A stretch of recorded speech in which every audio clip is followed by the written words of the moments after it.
Salam alaikum les gens, Bassem Vénitieux 692 00 en espérant que ça va, que les choses se passent.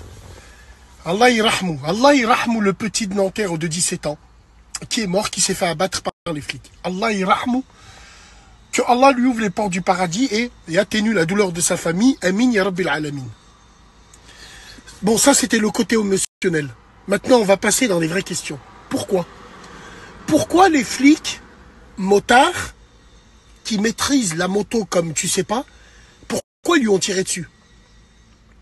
Pourquoi ils lui ont tiré dessus pour un refus d'obtempérer alors que le gars il était arrêté et il s'est sauvé? Donc il l'avait interpellé mais il s'est sauvé. Ils étaient en moto. On sait très bien que la police nationale ont les meilleurs pilotes au monde presque. Ils sont capables de t'enlever tes clés en même temps qu'ils roulent. Ils sont comme ça. Les motards, nous, c'est archi connu.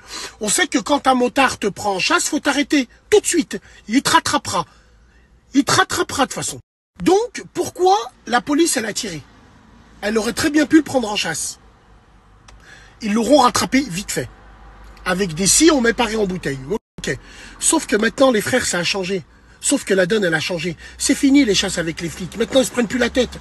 À partir du moment où tu fais un refus d'obtempérer, ta voiture est considérée comme arme. Donc, eux, ils sont en légitime défense. Pourquoi ils ont tiré? Pourquoi le petit de 17 ans était dans une voiture sans permis? Plaque polonaise A45 jaune. De la merde. Pourquoi les médias, pour justifier le geste des flics, vont étendre sur la table qu'il a un casier long comme le bras, que c'est un multirécidiviste, ainsi de suite. Bref, pour la Vox Populi, les médias feront en sorte que c'est une racaille en moins. Parce que nous, on donne du grain à moudre. Rouya, on a tous roulé sans permis. Tu t'arrêtes, tu fais de la garde à vue, tu rentres en prison, tu assumes si t'es multirécidiviste, mais tu perds pas la vie comme ça. Vous vous rendez pas compte là que c'est un signe fort? Ils seront sans état d'âme. Ils vont nous tirer dessus comme des lapins.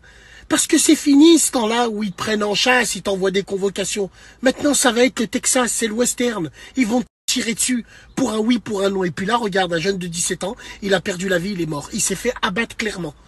Abattre clairement parce que la voiture était arrêtée. Ils auront pu se mettre devant. Hein? Moi, quand je me fais contrôler, ils sont toujours trois, il y en a toujours un qui est devant la voiture pour éviter que tu partes. Regarde, là, il y avait personne devant. Pourquoi ils lui ont tiré dessus, ils l'ont abattu? Tout simplement, les frères, faut être juste. Wallahi l'azim, la récréation, elle est finie. On vous l'a dit à plusieurs reprises. Voilà ce qui arrive. Maintenant, ça va être ça pour tout le monde. Et vous allez voir que l'époque des bavures policières, c'est terminé, ça. Les marches blanches, les gens, ils s'en battent les couilles. C'est un ras-le-bol de la population. Et le ras-le-bol de la population se transmet chez les flics. Et les flics, ils sont là, ils font leur travail. Quand je te dis ils font leur travail, il y en a, ils le font bien, d'autres mal. Là, en l'occurrence, le travail a été mal fait. Parce que, vu la géographie, vu le truc, le mec, il était coincé, quoi. Wallah, c'est terrible. Il a continué, il était touché, il est mort, il est rentré dans... Le pied coincé dans l'accélérateur. Qu'est-ce que tu veux qu'on dise? Wallah, c'est un drame. C'est un drame, c'est terrible. Mais regarde à laquelle vitesse ils ont dégainé. Donc voilà, les gars, posons-nous les vraies questions. Rouya, t'as pas le permis, tu conduis pas. Si tu veux conduire, tu assumes. Tu vas en garde à vue et tu vas à la rate. Sinon, passe ton permis, c'est encore mieux. Qu'est-ce que tu fais avec ce genre de voiture? Voilà, quoi, les gars, c'est tout un... Bref, Allah irahmou, qu'Allah atténue la douleur de sa famille. Moi, j'ai que ça à dire.